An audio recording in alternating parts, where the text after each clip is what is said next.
Ram Prasad sir ಅವರು. ಗಜ ಸಿನಿಮಾದ ಈ ಹಾಡುಗಳು ಕೂಡ ನಾವು ಅಶ್ವಿನಿ ರೆಕಾರ್ಡಿಂಗ್ ಕಂಪನಿನಲ್ಲೇ ಕೇಳಿದ್ದು. ನಮ್ದೇ ರೈಟ್ಸ್. ಹೌದು ಗಜ sir. ಕೂಡ ನಮ್ದೇ ರೈಟ್ಸ್. ಆ ಕಾಲದಲ್ಲಿ ಹಂಗೆ ಹೋಗಿತ್ತು.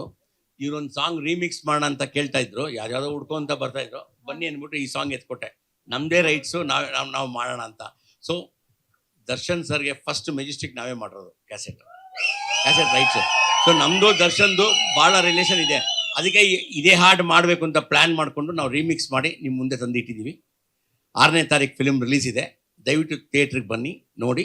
Definitely you will enjoy the song and film also. ಈ ಹಾಡು ಬಗ್ಗೆ ಏನು ಹೇಳ್ತೀರಾ ಡಿ ಬಾಸ್ ಫ್ಯಾನ್ಸ್ಗೆ? ಫಸ್ಟು ಈ ಹಾಡು ನಮಗೆ ಸಿನಿಮಾಗೆ ಒಂದು ಹಾಡು ಬೇಕಾಗಿತ್ತು. ನಾನು ಶಶಿ ಡಿಸ್ಕಸ್ ಮಾಡುವಾಗ ಒಂದು ಸಾಂಗ್ ಬೇಕು. ಇಬ್ಬರು ಬಂದು ಬಾಸ್ ಫ್ಯಾನ್ಸು. ಏನಾದರೂ ಮಾಡೋಣ, ಒಂದು ಸಾಂಗ್ ತೊಗೊಳ್ಳೋಣ. ಇಷ್ಟೊಂದು ಸಾಂಗ್ ಹುಡುಕ್ತಾ ಇದ್ವಿ, ಯಾವ್ದು ಹಾಕ್ಬೋದು. ಅದೇ ಟೈಮಲ್ಲಿ ಅಪ್ಪ ಎಂಟ್ರಿ ಕೊಡ್ತಾರೆ. ನೀವು ಎಷ್ಟು ಒಂದು ವಾರದಿಂದ ಹುಡುಕಕ್ಕಾಗಿಲ್ಲ, ಬಾ ಒಂದು ಸಾಂಗ್ ಕೊಡ್ತೀನಿ ಅಂತ ಕೊಟ್ಟಿದ್ದು Gaja song. Thank you for the celebration. ಇಷ್ಟು ಜನ ಬಂದು ಪ್ರೀತಿ ತೋರಿಸ್ತಾರೆ ಅಂತ ಅಂದ್ಕೊಂಡಿರಲಿಲ್ಲ. ಆದರೆ ಬಾಸ್ ಇದ್ದಾರೆ, ಅವ್ರ ಆಶೀರ್ವಾದ ಇದೆ, ನಿಮ್ಮ ಆಶೀರ್ವಾದ ಇದೆ. ನಮ್ಮ ವಿಜಯವಾಹಿನಿ ನ್ಯೂಸ್ ಚಾನೆಲ್ನಲ್ಲಿ ಪ್ರಮೋಷನ್, ಜಾಹೀರಾತು, ಅಡ್ವರ್ಟೈಸ್ಮೆಂಟ್ ನೀಡಲು ಸಂಪರ್ಕಿಸಿ 9535808456.